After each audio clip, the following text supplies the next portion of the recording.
It's time to talk to my brothers, not as a preacher, not as a politician, just as one man to another.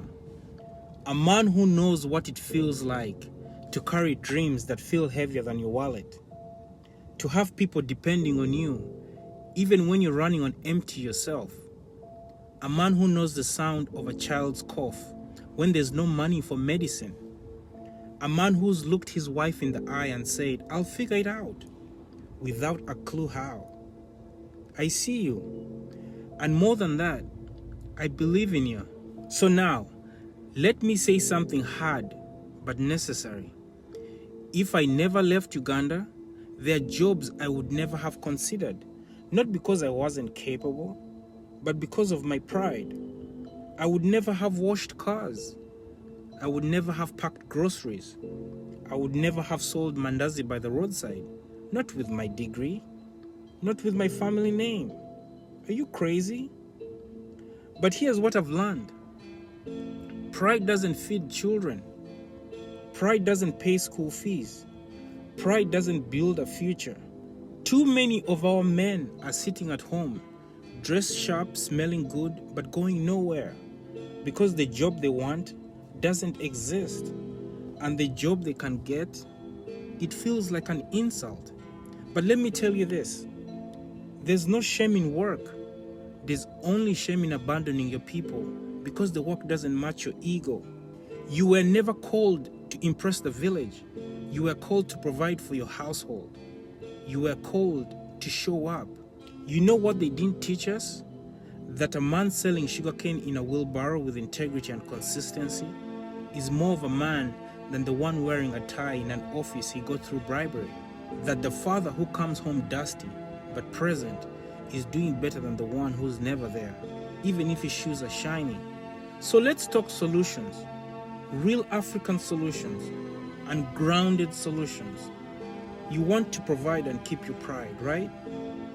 Here's how. Start small, start smart, jobs that don't kill your dignity. 1. Specialized repair work. Motorcycle repair, phone repair, tailoring. Train for it. You become the go-to guy. Respect follows reliability. 2. Let's talk about branded hustles. Start a clean car wash with uniforms and service cards. Wash cars like you're running a hotel. Turn effort into excellence. 3. Let's talk about delivery services, water, gas, groceries. People are too busy to fetch. Create a route, offer doorstep service. Be dependable. 4. Cooked food distribution. Package affordable lunch boxes for offices or workers. Not everyone wants to eat at a restaurant. Become their plug. 5. Local skill teaching. Are you good at English? Teach CV writing or pocket grammar. Do you know math? Tutor high school kids for exams. None of these require a big office or huge capital. They just need consistency, structure, and a little boldness. And yes, you'll be judged. They'll say he's fallen off. Let them talk. Because 1 year from now, they'll say that guy is smart. And you know what you will say? I'm just getting started. Now, let's talk family. You want your kids to respect you, right? Let them see you working, not waiting. You want your wife to feel safe, right?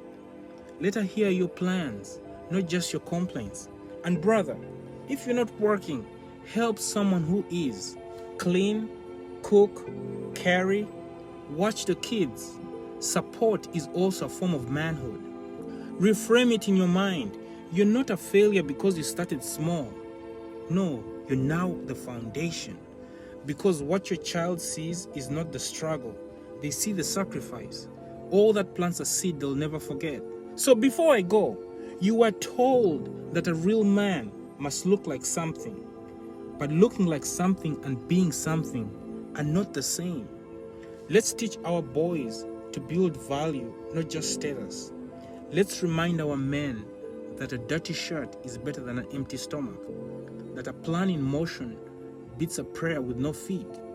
That our women, our children, our villages need men who will start with what they have, not what they want. There are jobs, there are chances, there is pride in showing up.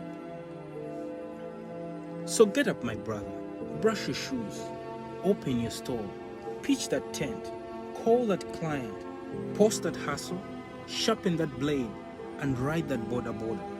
Walk outside with your head held high and your hands full of purpose.